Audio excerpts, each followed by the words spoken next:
오늘 함께 나눌 말씀 함께 먼저 보겠습니다. 마태복음 14장 22절에서 32절 말씀과 누가복음 22장 39절 말씀입니다. 마태복음 14장 22절에서 32절까지 말씀입니다. 마태복음 14장 22절에서 32절. 네.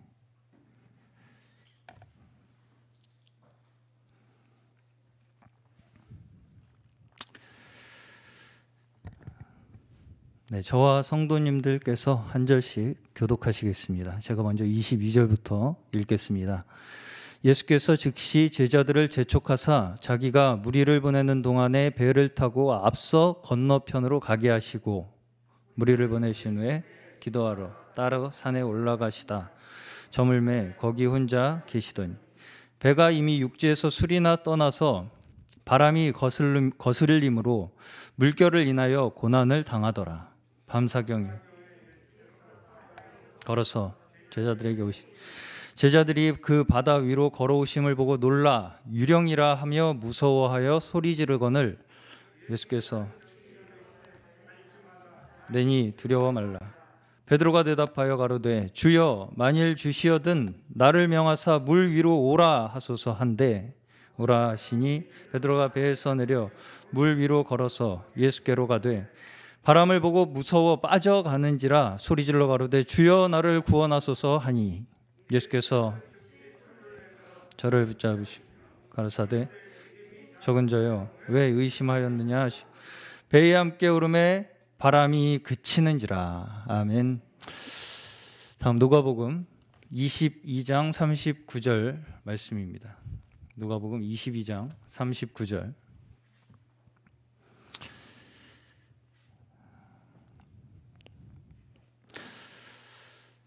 네, 한 절 말씀 한 목소리로 다 같이 한 목소리로 합독하시겠습니다.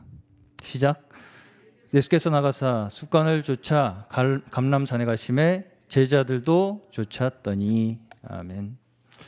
오늘 제가 함께 나눌 말씀의 제목은 습관을 따라라는 제목입니다. 습관을 쫓아. 자, 여러분께서는 우리의 삶의 중심, 우리의 삶을 이끌어가는 주요 원동력이 무엇이다라고 생각을 하십니까? 다시 말해서 우리가 행동하는 행동의 구성 요소, 행동의 중심이 무엇이냐라고 생각을 하시나요? 네. 우리는 흔히 우리가 우리의 행동이 어떻다고 생각을 하기가 쉽냐면 우리가 생각한 대로, 우리가 믿는 대로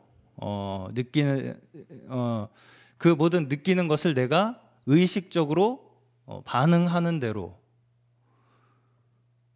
그래서 나의 지식과 믿음에 의해서 우리가 움직이고 또 행동할 것이라고 생각하는 경향이 있습니다.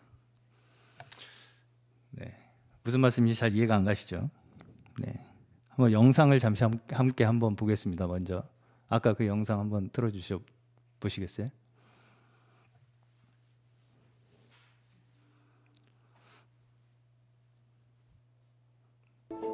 소리는 중요하진 않은데.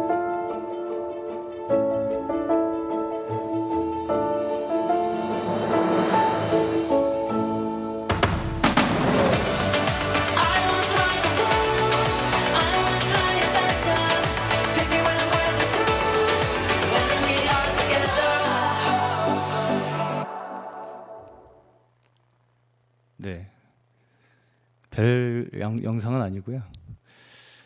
에미레이트라는 항공의 광고 영상인데 800m 고층 빌딩 꼭대기에서 실제로 CG 없이 촬영한 광고 영상이라고 합니다. 저 여승무원이 올라가서. 네. 저희가 봐도 발바닥이 간질간질하죠. 네. 물론 모든 안전장치를 철저하게 착용한 상태에서 촬영한 영상이라고 합니다. 우리가 휴양지 같은 데 가시면 번지 점프라고 하는 기구가 있죠. 번지 점프. 뭐 그것이 꼭 아니더라도 놀이공원 같은 데 가시면 높은 곳에서 이렇게 막 빙글빙글 돌아가는 그 놀이기구 같은 거, 그런 거 많이 아마 타보셨을 거라고 생각을 하는데, 그런 걸 타면서 이제 사람들은 왜 그런 놀이기구를 타나요? 스릴을 느끼기 위해서 타죠. 스릴이 과연 뭘까요?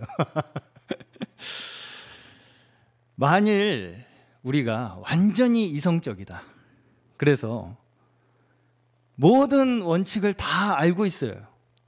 그건 절대 고장날 일이 없고 절대로 사고 날 일이 없어요. 저 방금 그 광고 영상에서도 당연히 모든 안전장비와 모든 그 대비를 다 한 상태에서 촬영을 했기 때문에 절대 사고가 날 일이 없겠죠. 그럼에도 불구하고 우리는 보기만 해도 발바닥이 간질간질합니다. 그리고 놀이기구를 탈 때도 어때요? 스릴을 느끼죠.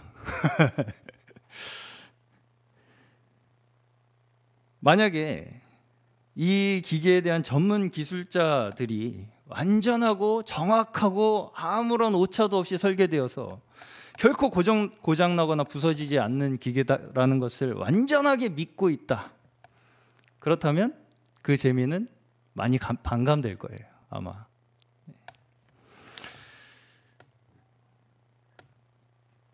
이것이 무엇을 이야기하는 것이냐면, 우리의 사실은 이성으로 우리가 우리의 삶을 통제하고 있다고 생각을 하지만, 사실은 이성으로 통제되지 않는 영역의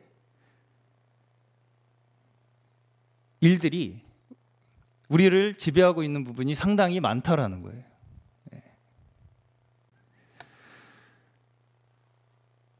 그래서 우리를 이성의 영역의 바깥에서 통제하는 이 부분을 우리가 무엇이라고 부르냐면요, 뭐라고 부를 것 같으세요? 소위 기분이라고 합니다. 기분. 기분을 설명하실 수 있으신가요? 나 오늘 기분이 안 좋은데. 왜 기분이 안 좋은지는 잘 설명을 못 합니다. 심지어 우리가 머리로는 다 이해가 가요. 이게 왜 그런지 다 이해가 가. 저 사람이 왜 나한테 그렇게 말을 했는지도 이해가 가는데도 기분이 나빠요. 그렇죠? 네. 그런 일이 굉장히 많습니다, 저희 생활 속에서. 이 예를 성경에서 찾아볼 수 있는 장면이 한 군데가 있어요. 그게 바로 오늘 함께 읽은 본문인데요. 베드로가 물 위를 걷는 예수님의 모습을 보고 베드로가 어떻게 하고 싶어 했나요? 나도 한번 걸어보자, 이렇게 생각을 했습니다. 그러면서 이제 걸었다가 이제 중간에 물에 빠져버리죠. 마태복음 14장의 후반부에 나오는 이 장면은 갑자기 예수님께서 물 위를 걸어서 제자들에게 가시죠. 베드로는 갑자기 그 물 위를 걷는 예수님을 보고 나도 좀 한번 걷게 해주십시오 라고 부탁을 합니다. 그리고 잘 가다가 두려워서 빠지는 모습을 보고 괜히 혼납니다. 믿음이 적다고. 왜 이런 사건이 일어났을까요? 왜 이런 사건이 일어났을까요? 잘 이해가 가지 않는 사실은 이 장면이에요. 이 장면이. 그런데 이 사건을 우리가 이제 조금 들여다보자면, 이 사건이 있기 직전에 이 장면을 한번 살펴보면 바로 직전에 오병이어의 기적의 사건이 있었어요. 그래서 12광주리 오병이어로 5,000명을 먹이시고, 오병이어라는 건 떡 5개와 물고기 2마리죠. 12광주리가 남았던 그 기적의 사건이 있었고, 그 일이 있었던 직후에 예수님께서 제자들을 먼저 배로 보내시고 혼자 기도하러 따로 올라가세요.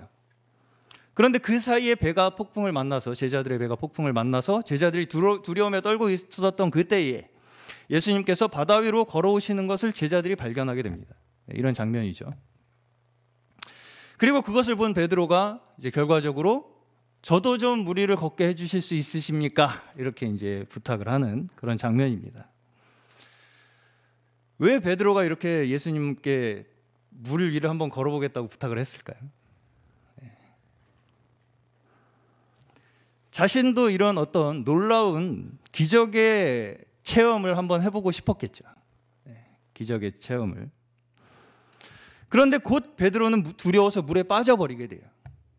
그리고 주님께서는 네가 지금 빠진 그 이유는 믿음이 적어서 의심하였기 때문이라고 얘기하십니다. 여기에서 우리가 알 수 있는 첫 번째, 이 사건에서 알 수 있는 첫 번째부터 말씀을 드리면, 큰 사건부터 본다면 물 위를 걷는 사건이죠. 예수님께서 물 위를 걸으신 그 사건. 자, 여기서 주님께서 물 위를 걸어오신 그 일, 주님께서 물 위를 걸으신 그 일과 베드로가 걸었던 일이 과연 같은 일이었을까요? 어떻게 생각하십니까? 다르죠. 네, 바로 대답이 나오시네요. 여기서 사실 우리가 큰 차이를 볼 수가 있어야 돼요. 이게 어디서부터 이 문제가 차이가 발생했는지에 대한 그 차이점을 우리가 발견할 수 있어야 된다는 것입니다. 예수님께서 물 위를 걸어오신 것이 그저 제자들에게 혹은 후대 사람들에게 나는 이런 능력을 가진 사람이야, 나는 이런 능력을 가진 존재야라는 걸 과시하고자 그렇게 걸으셨을까요? 아니죠. 아닙니다. 주님께서는 물 위를 걸으신 기적뿐 아니라 바로 직전에 이미 굉장한 또 하나의 기적의 사건을 일으키셨고, 오병이어에 그것뿐 아니라 병자들을 고치시고 심지어 죽은 자까지도 살려내시는 기적을 행하셨어요. 그런데 이런 기적의 동기가 과연 무엇이냐라는 것이죠. 예수님께서 왜 이런 기적을 행하고 다니셨냐라는 거예요. 왜 기적을 행하셨다고 생각하십니까? 나는 이런 능력을 가진 존재라는 걸 과시하고자 그런 능력을 행하고 다니셨을까요? 주님께서 행하시는 기적이 우리가 보기에는 마치 자연현상을 거꾸로 거슬러 올라가는 것처럼 보이니까 그렇게 엄청난 능력을 행하는 것처럼 보이는 거예요. 그런데 사실은 예수님이 행하신 것을 다시 한번 잘 생각해 보시면 이 세상의 만물의 창조주이신 주님께서 모든 기적이 다 마찬가지인데요, 이 땅의 잘못된 것들, 왜곡된 것들, 제자리를 벗어난 것들, 정상의 상태에서 벗어난 것들에 그 하나님의 권위로 다시 질서를 세우시는 역사였고요,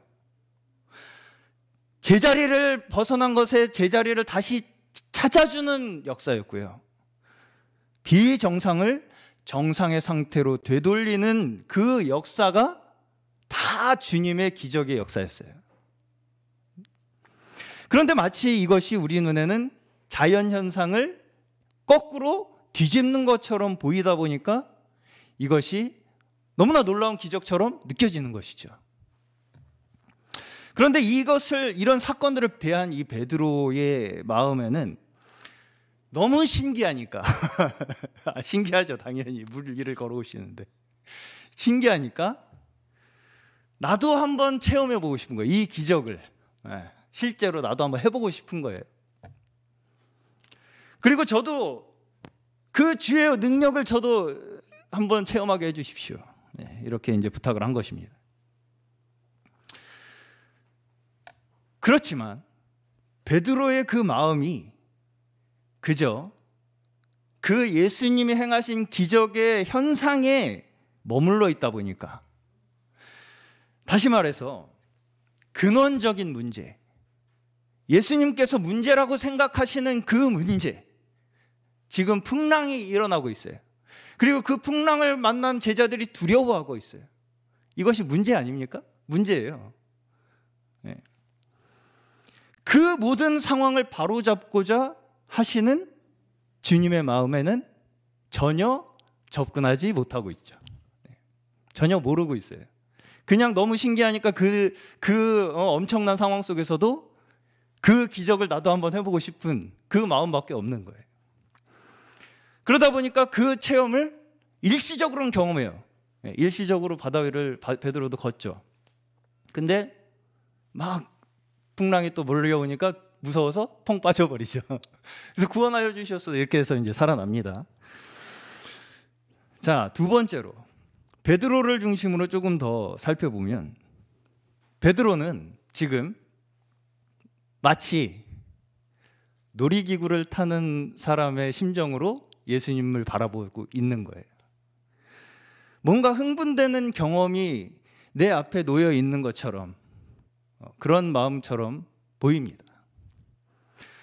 그런데 그 흥분된 마음이 이내 두려움으로 바뀌죠. 두려움으로 바뀝니다.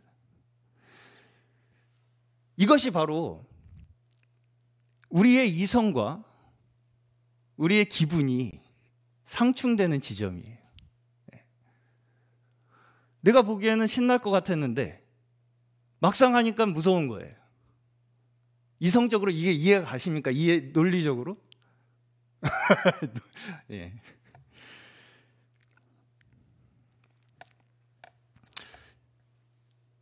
좀 더 자세히 말씀드리면, 베드로에게 먼저 들었던 생각이 무엇이었냐면, 예수님은 역시 하나님의 아들이었어. 그러니까 이런 엄청난 일을 행하시지.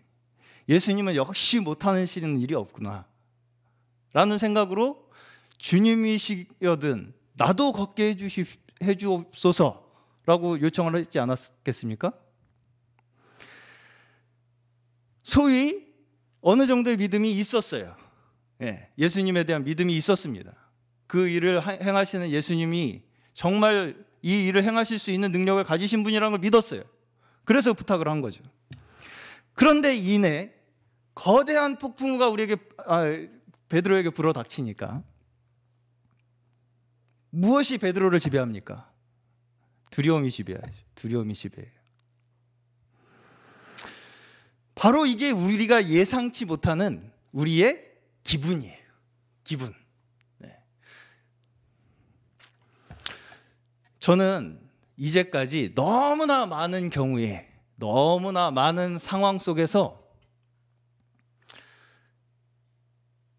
좋은 마음으로 시작했다가 이성을 잃고 기분으로 치우침으로써 자기의 가치와 모든 귀한 위치를 헌신짝처럼 내버리는 상황들을 너무나 많이 봐왔습니다.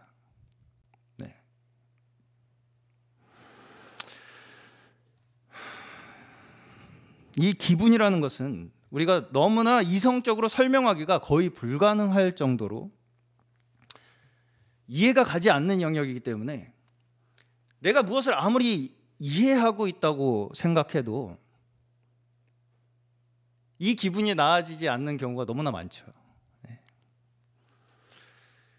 그리고 결국에는 우리는 어떻게 많이 행동을 하게 되냐면, 내가 이해하고 생각한 대로, 이해하는 대로 행동하는 것이 아니라 기분대로 행동하게 됩니다.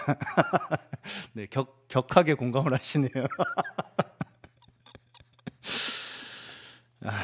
주님. 우리가 그렇습니다, 주님. 오늘 제가 말씀드리고자 하는 포인트가 무엇이냐면, 결국 우리는 우리의 이 기분이라는 것을 다스리는 것이 우리의 삶의 근원적인 평정심을 가져온다는 거예요. 마음의 풍랑을 잠재울 수 있는 유일한 비결이 바로 우리의 이 기분을 다스리는 것입니다. 자, 그렇다면 어떻게 우리가 이 기분이라는 것을 다스릴 수 있을까요? 우리가 어떻게 기분을 다스릴 수 있을까요? 이것이 우리의 이제 관건이겠죠. 저는 이것을 어디에 비유하고 싶냐면,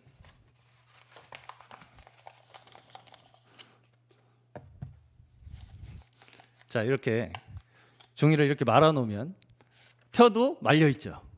이 말려 있는 종이의 비유를 하고 싶습니다. 내 기분대로, 내 중심적으로 생각하는 그리고 행동하는 그 패턴으로 우리는 이렇게 말려 있어요. 항상 이렇게 말려 있어요. 그래서 그냥 우리가 이렇게 에너지를 주지 않아도 어느 정도 이렇게 말려 있습니다. 항상 그런 식으로 우리가 항상 행동하던 패턴대로 이렇게 말려 있어요. 그래서 가만 놔둬도 우리는 이 패턴대로 행동하고 생각하는 것이 우리의 기분대로 행동하는 것입니다.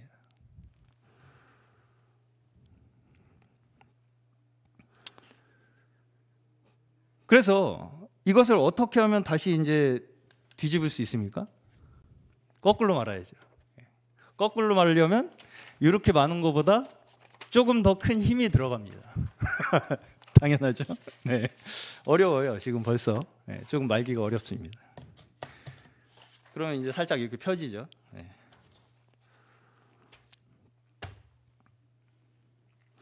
우리가 아무리 어떤 사실을 지금 막 알았어요. 예수님이 정말 내 구주신가? 아, 예수님이 정말 절대자신가? 하나님의 아들이시고 못하는 일이 없으시네? 라는 걸 잠깐 깨달았을지라도 이것이 우리의 기분에 영향이 끼치기까지는 조금 시간이 걸려요. 네.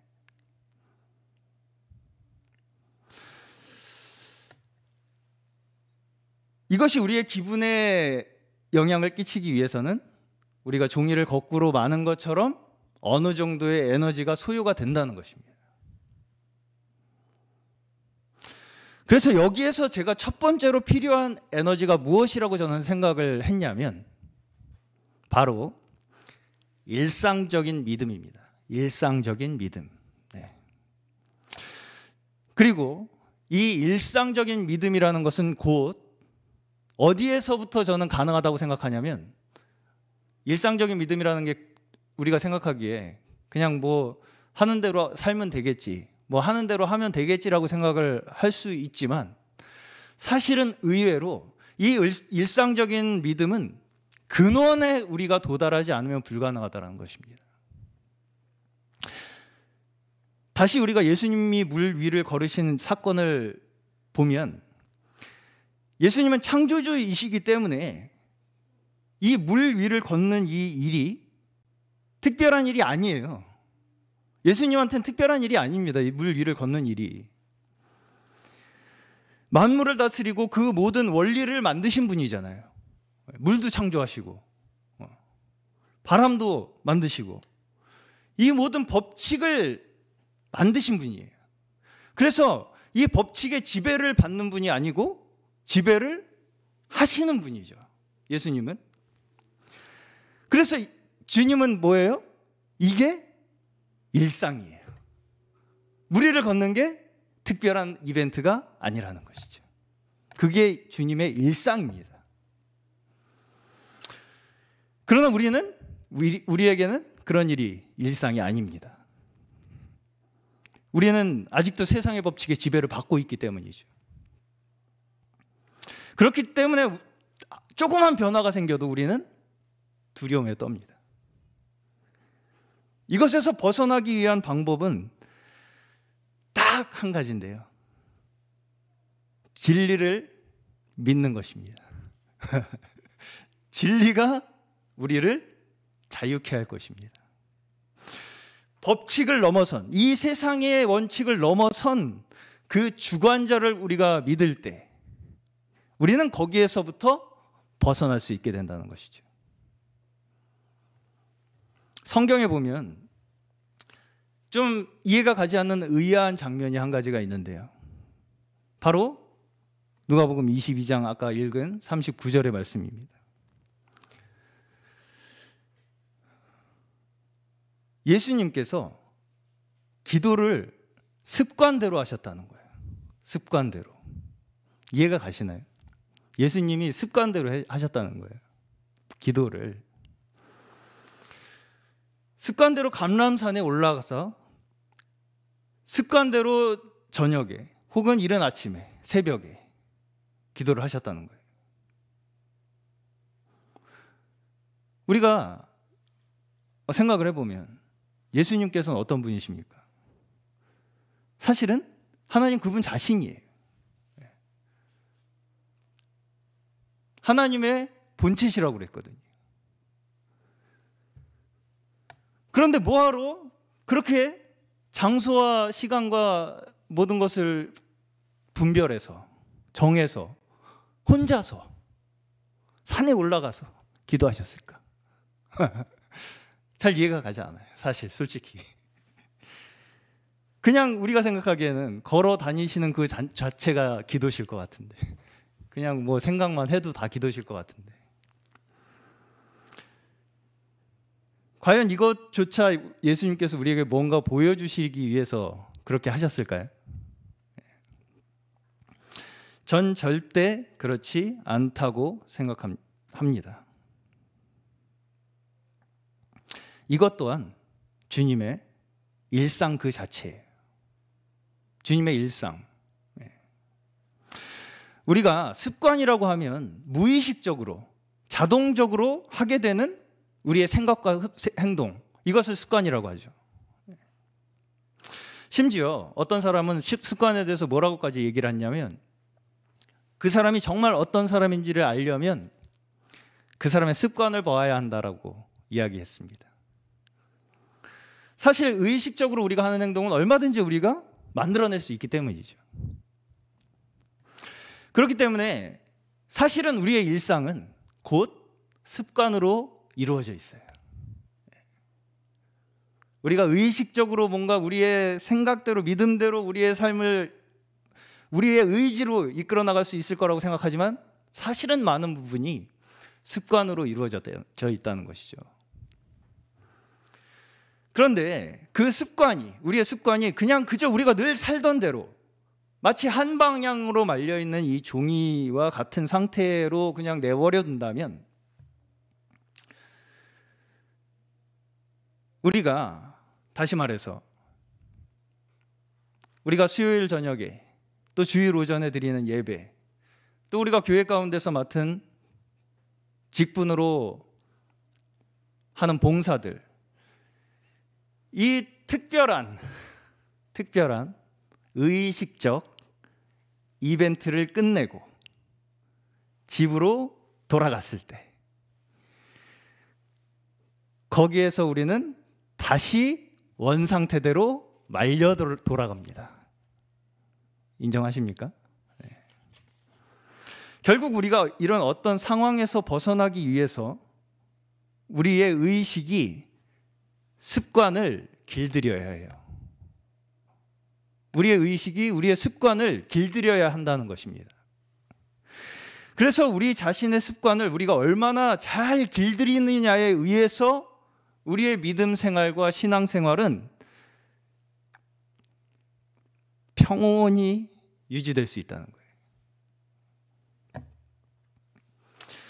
우리가 교회의 각종 행사들, 또 우리 가운데 있는 특별한 사역들, 뭔가 우리의 특별한 것을 찾아서 헤매는 우리의 신앙을 여전히 우리의 삶에서 발견하는 것으로 우리의 신앙생활을 유지하려고 한다면 우리는 일상에서 믿음으로 이겨낼 수가 없어요. 네. 그것을 위해서 우리가 주님을 통해 배워야 할 것이 바로 첫 번째 습관적 기도입니다. 습관적 기도. 이렇게 말로 표현하면 굉장히 이상하게 들리지만 습관적 기도는 곧 일상의 기도입니다. 기도가 우리의 신앙생활에 있어서 필수적인 요소라는 것은 저희가 주일날 충분히 나누었다고 생각합니다. 그러나 이것 또한 그저 우리가 기도가 정말 중요하구나, 그래, 기도는 우리의 삶에, 우리의 신앙생활에 필수야 라는 것을 이제 알았으니까 됐어, 알았으니까 이제 됐어 라고, 그냥 알았으니까 이제 어떻게든 내가 안 것으로 내가 어떻게든 이끌어져 나가겠지 라고 생각하고 그냥 내버려둬 둔다면 결국은 우리의 원래 습관이 우리를 끝까지 지배하게 돼요. 네. 말씀을 마치겠습니다. 자, 주님께서 그렇게 혼자서 시간을 정하고 장소를 정해서 기도하시고자 하신 이유를 한번 생각해 보셨습니까? 산에 따로 혼자 올라가서 혼자 계셨다고 기록되어 있어요. 그냥 혼자 계셨대요. 혼자 계셨대요. 그냥 기도를 했다고 나오지도 않고, 여기 아까 읽은 마태복음 말씀에 보시면 그냥 혼자 계셨더라 이렇게 기록이 되어 있거든요. 왜 혼자 그렇게 계셨을까, 산에? 네. 사람들과 정신없이 이런저런 사건들과 여러 가지 기적들을 행하시는 중에도 저는 마치 주님께서 이 시간만을 기다리고 계셨던 것처럼 느껴져요. 네.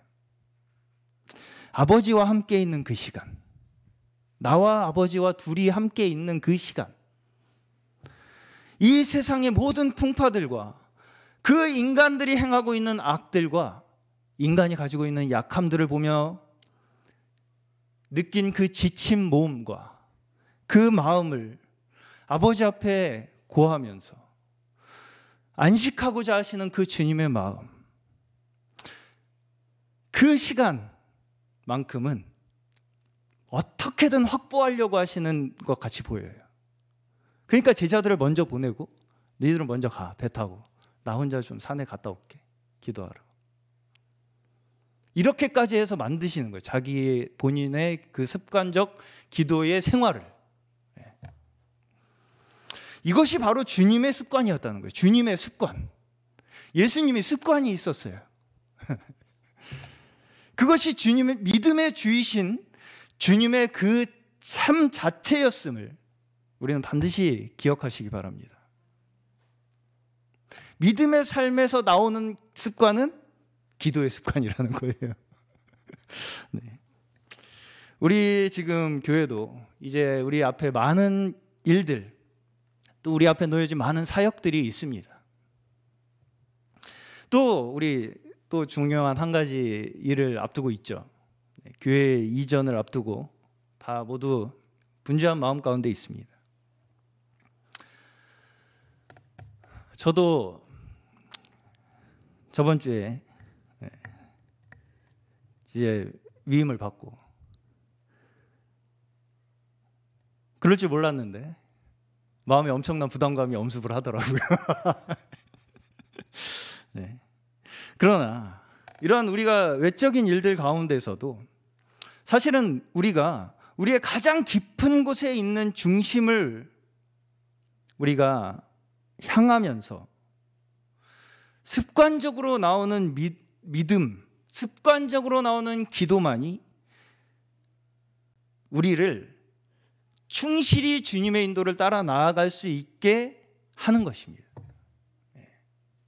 아무리 우리가 무슨 외적인 무슨 일이 많고 봉사가 많고 사역이 많다 할지라도 그것을 우리가 성공적으로 충성되게 이끌어 나갈 수 있게 하는 것은 습관적 기도예요.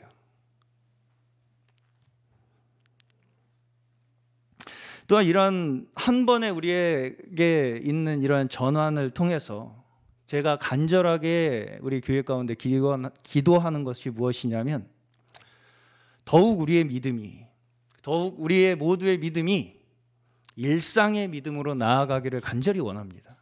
네. 특별한 믿음만을 추구하던 우리의 습관이 있었다면 이제는 일상적 믿음으로 발전시키기를 원합니다.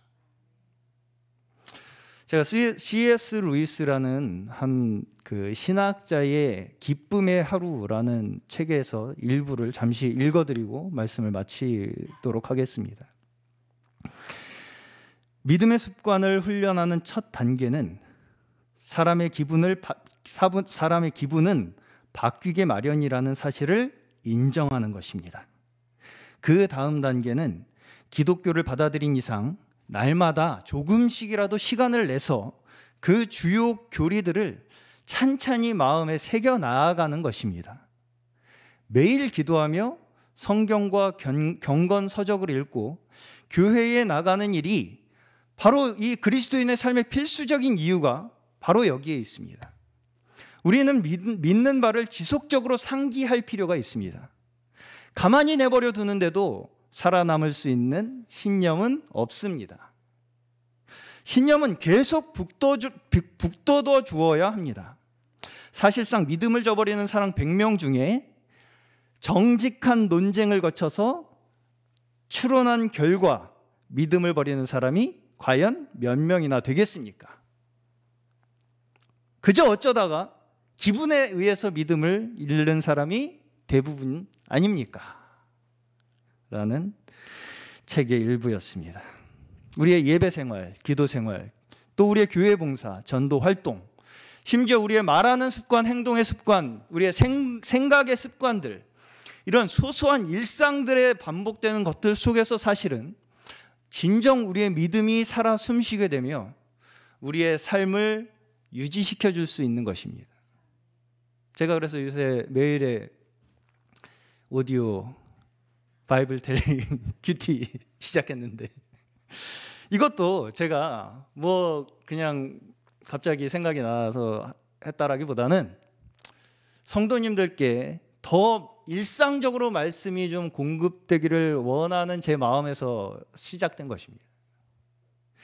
이런 작은 믿음으로 형성된 우리의 습관들, 나를 위한 습관에서 주를 위한 습관, 주를 향한 습관으로 이루어지는 우리의 그러한 일상적 습관에서 이루어지는 우리의 삶으로 말미암아 우리는 진정 주님 앞에 축복된 삶을 살 수 있을 줄로 믿습니다.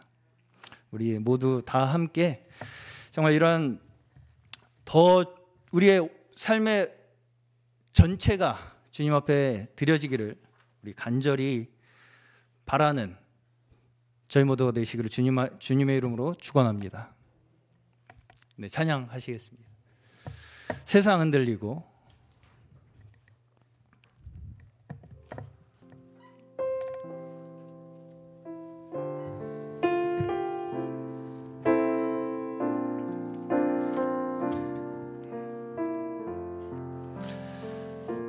우리 오늘 나눈 말씀 다시 한번 되새기시고 마음에 기억하시면서 고백하는 마음으로 찬양합니다. 세상 흔들리고 사람들은 변하여도 나는 주를 섬기리.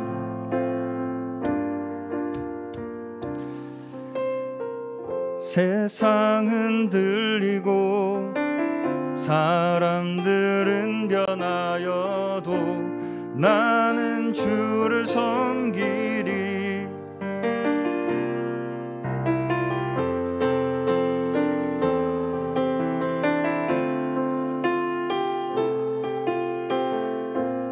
나는 주를 신뢰해. 오직 믿음으로, 오직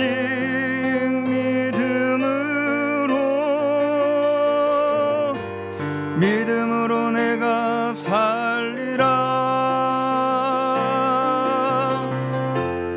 오직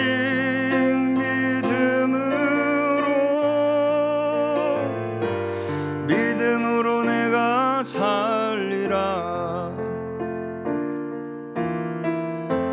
세상 믿음은 들리고 사람들은 주를 떠나도, 사람들 주를 떠나도 나는 주를 섬기리. 주님의 나라는 영원히 쇠하지 않네. 주님의 나라는 영원히 쇠하지 않네. 나는 주를 신뢰해. 오직 믿음으로, 오직 믿음으로 내가 살리라. 오직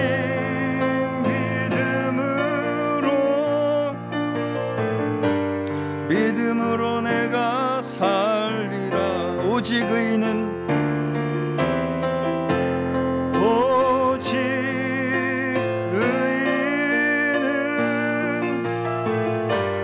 믿음으로 내가 살리라. 오직 의인은 믿음으로 말미암아 살리라. 세상 흔들리고 사람들은 변하여도 사람들은 변하여 나는 주를 섬기리 주님의 사랑은 영원히 변하지 않네. 주님의 사랑은